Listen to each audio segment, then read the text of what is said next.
पिछले दिनों में राष्ट्रीय महासंघ की बैठक हरिद्वार में हुई थी, तो काफ़ी वहाँ पे कुछ देखने को मिला और चुनावों की भी बात चल रही थी। चुनाव नहीं हो पाए, आगे कर दिया गया। अब वो सारे एपिसोड के बाद कटारिया जी ने, ज्ञानचंद कटारिया जी जो राष्ट्रीय प्रधान थे महासंघ के, उन्होंने इस्तीफ़ा दिया है। उसके बारे में आप क्या कहना चाहिए?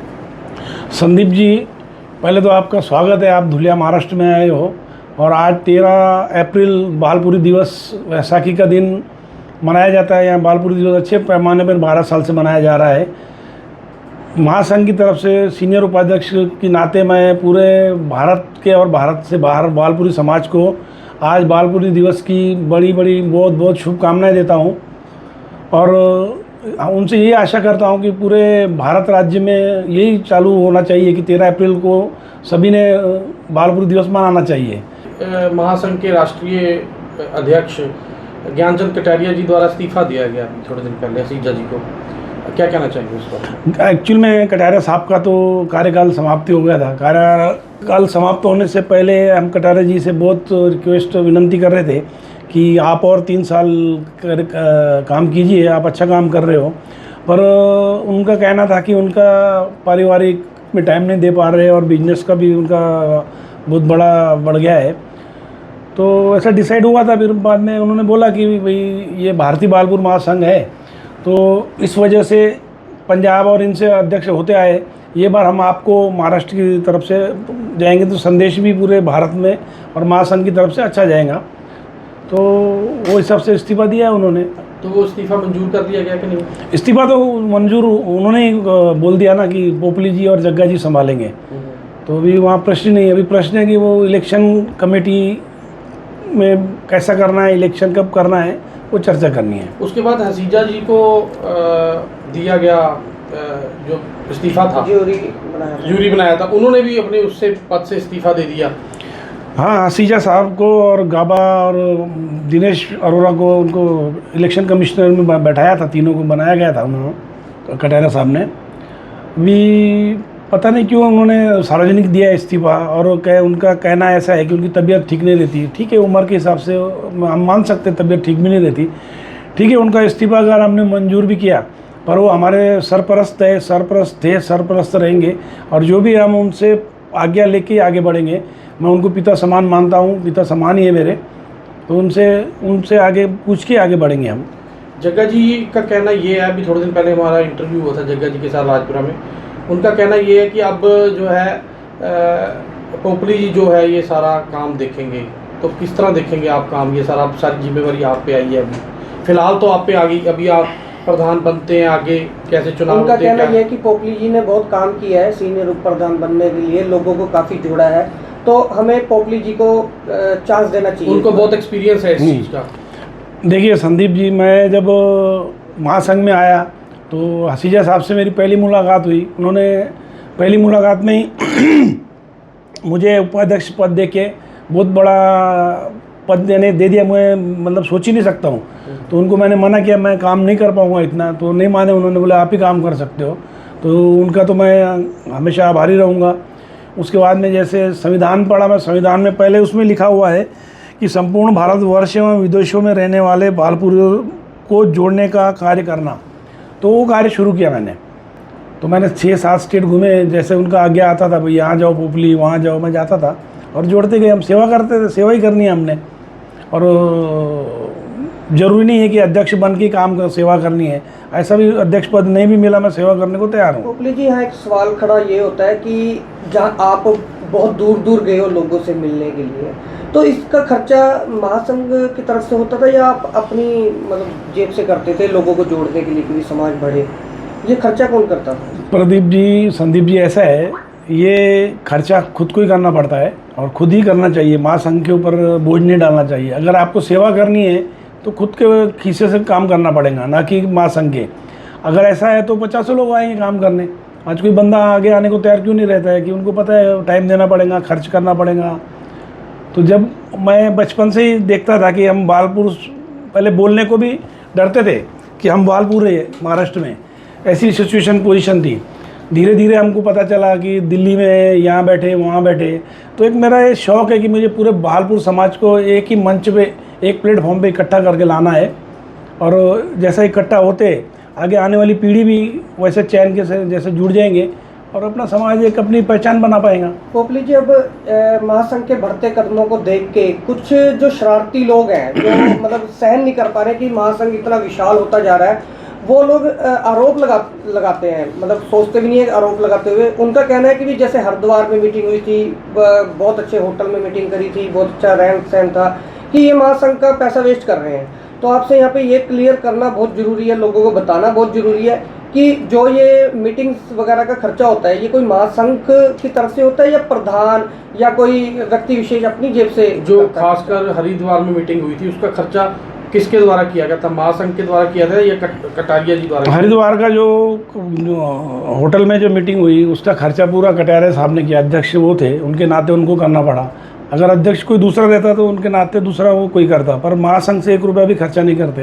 रहा सवाल जो बोलने वाले बोलते हैं, बोलने तो उनको किसका मुंह बंद करेंगे। उनको मेरा संदेश उनको ऐसा है कि उन्होंने सिद्ध कर देना कि ये खर्चा महासंघ ने किया है, और सिद्ध हो गया, हम जो सज़ा देने को तैयार है हम मान्य कर लेंगे, या तो फिर उन्होंने उनका जो है काम देख रहे समाज के इसमें बंद कर देना चाहिए। और उनका पोपली जी ये भी कहना है कि हम लोग ये लोग संविधान को चेंज नहीं कर सकते, ये चेंज करने की तैयारी में, लेकिन ये कर नहीं सकते। क्या कोई परिधान है इसमें, कोई अपना संविधान को आप थोड़ा बहुत चेंज कर सकते हैं? संविधान का ऐसा है संदीप जी, संविधान अगर कोई एकदम आवश्यकता अनुसार जरूरी है भाई ये चेंज करना है आज, तो एक मत दायरा बढ़ चुका ना। हाँ, तो एक मत से उसके लिए ओपन हाउस की मीटिंग लेनी पड़ती है, और कुछ परसेंटेज मेंबर आना जरूरी है, और वो संविधान वहाँ पास करना पड़ता है कि ये बदल रहे तो कर सकते हैं, अगर फ़ायदेमंद है महासंघ के लिए तो। क्योंकि जग्गा जी ने पिछले इंटरव्यू में ये बोला था कि जब ये महासंघ बना था तो एक कुछ लोगों की तरफ से बनाया गया था, जैसे 20 लोग या 30 लोग, तो उस टाइम ये संविधान लिखा गया था। तो अब बहुत ज़रूरी है, क्योंकि ये महासंघ बहुत विशाल हो गया है, कि अब बहुत ज़रूरी है, बहुत चीज़ों पर विचार करना जरूरी है, तो संविधान में थोड़ी बहुत चेंज करनी पड़ेगी। देखो, जिन्होंने संविधान बनाया है संदीप जी, उन्होंने बहुत सोच समझ के बनाया, अपने बुजुर्ग है। आज गोसाई जी नहीं है और ठाकुरदास नहीं है, पर मेरी बात होती है पुरुषोत्तम जी अलरेजा से, उन्होंने भी संविधान बनाते टाइम थे। ओपी अरोरा जी थे, उसके बाद में NK अरोरा जो त्रिपुरी में रहते वो थे। मेरी आज भी उनसे बात होती है, उन्होंने जो सोच समझ के संविधान बनाया बहुत अच्छा बनाया है। पर ठीक है, अभी दायरा बड़ा है, कहाँ अगर ज़रूरत पड़ी तो हम उन तीनों की सलाह लेके उनको भी मीटिंग में बुलाएंगे या उनके पास जाके आएंगे, तो उनसे सलाह लेके कुछ चेंजेस करेंगे। जगदीश कुमार जग्गा जी ने एक और सुझाव भी दिया था, और उन्होंने कहा था कि ये मेरा सुझाव है कि जैसे अब महासंघ बहुत बड़ा हो गया है और महासंघ में खर्चे के लिए भी फंड चाहिए होता है, तो उन्होंने कहा था कि जो भी प्रधान पद के लिए खड़ा होगा, जो कहता है कि मैं प्रधान बनना चाहता हूँ, तो उसकी तरफ से कोई फीस होनी चाहिए, जैसे लाख रुपए फीस हो या 5 लाख हो या 2 लाख हो, तो वो मतलब महासंघ के काम आएगी वो चीज़। क्या ये चीज़ ठीक है आपके तरीके से? जग्गा जी से तो बात हुई ये बारे में, पर ठीक है, हम जब बैठेंगे कार्यकारिणी में विषय रखेंगे, अगर एक मत होता है तो आगे बढ़ेंगे, अगर विरोध होता है तो फिर छोड़ देंगे। कुछ लोगों द्वारा ये भी कहा गया कि इसमें राजनीतिक लोग नहीं रह सकते, क्या संविधान में ऐसा कुछ है? संविधान में कहीं नहीं लिखा है राजनीतिक लोग नहीं रहेंगे। संविधान में अगर ऐसा लिखा रहता तो मैं स्पष्ट बोल देता, कहीं ऐसा नहीं लिखा है कि संविधान में राजनीतिक नहीं है, राजनीतिक मंच नहीं है, ऐसा कहीं नहीं लिखा है। मतलब इसमें राजनीतिक बंदा भी पार्टिसिपेट कर सकता है।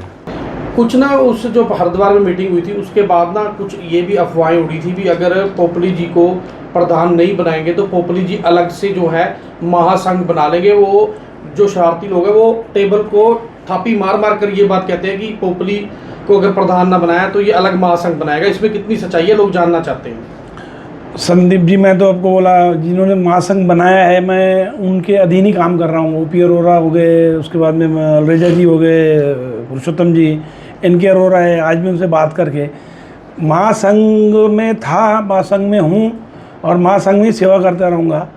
और ये कभी सोच ही नहीं सकता हूँ मैं ये महासंघ छोड़ के मैं बाहर जाऊँ। मैं सेवा करता था, करता हूँ, करता रहूँगा। क्या कहेंगे उन लोगों को जो ऐसी अफवाहें उड़ाते हैं? क्योंकि हरिद्वार में भी आपका उनको- नाम लिया गया आपका था। नाम लिया गया था और आपने कहा था कि मैंने किसी को नहीं बुलाया है यहाँ पे। देखो, बुलाया तो नहीं था, उन्होंने पूछा था, मैंने बोला, उन्होंने बोला आना है, मैं आओ, मैं किसको रोक तो नहीं सकता हूँ कि मेरे घर के है, मेरे बच्चों की शादी तो नहीं है भाई आना नहीं आना, मैं आना है, आओ समाज के हिसाब से। पर मैंने बुलाया नहीं, ऐसी कोई बात नहीं, मैंने नहीं बुलाया। रहा सवाल, उनको क्या सलाह देना चाहेंगे भी ऐसे काम वो ना करें? नहीं, मैं तो उनको ये सलाह दूंगा, मेरे अच्छे दोस्त है तो उनको बोलता हूँ, कुकरेजा जी आप अपने वेलफेयर की तरफ देखो, और वेलफेयर में समाज का काम कर रहे हैं आप लोग भी, वहाँ का काम करो, और हम महासंघ का भी समाज का काम कर रहे हैं, और आपको वेलफेयर की कोई ज़रूरत होती है तो हमको बोलो, हम मदद करेंगे। पर आप किसके ऊपर कीचड़ मत उछालो। आप जग्गा जी को बोलेंगे गलत है, कटारा जी को बोलेंगे, उनका काम उनको करने दो, आप अपना काम करो। मेरी तो यही आपको राय भी है और आपको विनंती भी है। पोपली जी, पिछले काफ़ी समय से आप बहुत अच्छे ओहदे पर महासंघ को लोगों को जोड़ते आ रहे हो, तो अब जग्गा जी ने एक और चीज़ कही थी कि भी जो भी अब हम एजेंडा लेंगे, आपका कोई एजेंडा, आपने कुछ चीज़ देखी हो कि हाँ ये होना चाहिए महासंघ के बेहतरी के लिए? भी मैं प्रधान बनूंगा तो ये करूंगा। नहीं, वो एजेंडा बनाया मैंने और बहुत बेहतरीन एजेंडा है, और पूरा मतलब राष्ट्रीय लेवल का है, तो मैं वो उस दिन शो करूँगा वहाँ पे। आखिर में कोई इस बारे में मीटिंग हो रही है कुछ इलेक्शन, क्योंकि लोग जानना चाहते हैं कि इलेक्शन कब होंगे, प्रधान कब बनेगा, कुछ बातचीत हुई हो किसी ये के साथ? मुझे लगता है 5 तारीख के पहले 5 मई के पहले सब हो जाएगा। ठीक है। और मैं भी ये मत में हूँ, सर्वसम्मति से होना चाहिए। मुझे सेवा का मौका मिले ना मिले, पर सर्वसम्मति से करने, इलेक्शन 99.9% नहीं होंगे। सेवा का मौका मिला ठीक है, तो भी नहीं तो मैं महासंघ से जुड़ा ही रहूँगा। पोपली जी, देश विदेश में बैठे भावलपुर बिरादरी के लोगों को कुछ संदेश आखिर में देना क्या चाहते हैं? संदेश देना चाहेंगे? बस मैं सभी भावलपुर समाज से यही आशा करूँगा कि जैसा महासंघ से हम पंचायतें जोड़ेंगे, जैसे मैंने 150 पंचायतों की लिस्ट बनाई है, तो जितना जल्दी जुड़ेंगे, जितना जल्दी आगे बढ़ेंगे, उतना महासंघ का दायरा बढ़ेगा, तो उतना काम और आगे बढ़ेगा, तो महासंघ का और बहुत अच्छे दिन आएंगे।